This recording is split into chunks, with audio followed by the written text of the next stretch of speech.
Terrible Fates. A series of Pokémon with a splash of the style and feel from Majora's Mask. The man didn't even want the vacation.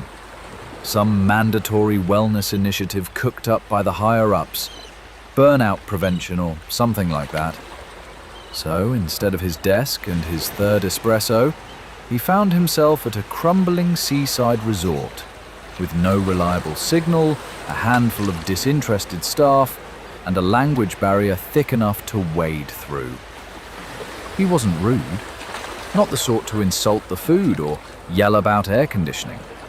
He smiled when spoken to, nodded even when he didn't catch a word, and politely excused himself when the conversation moved too fast. The locals used a different name for everything. Nothing matched the global registry. No proper taxonomy, no Pokédex standards. What he thought was a wingull, they called fishbird. A pelipper was skymouth.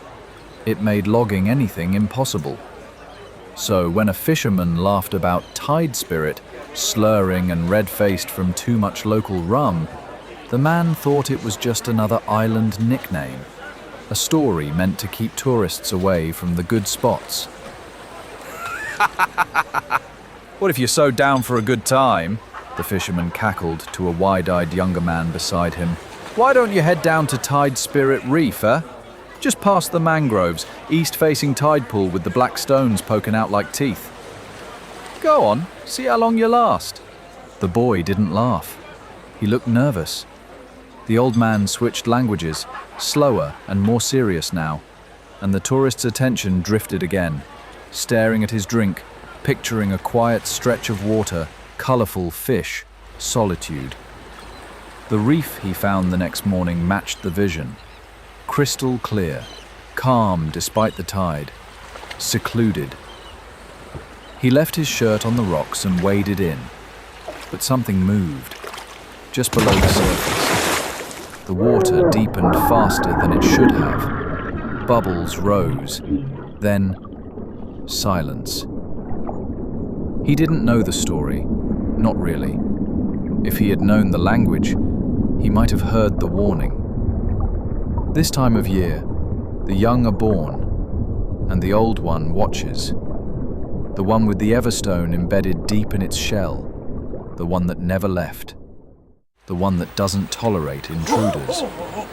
When his body was found, 3 days later, it was tangled in seaweed at the bay's edge, ribs broken inward, sand packed into his throat.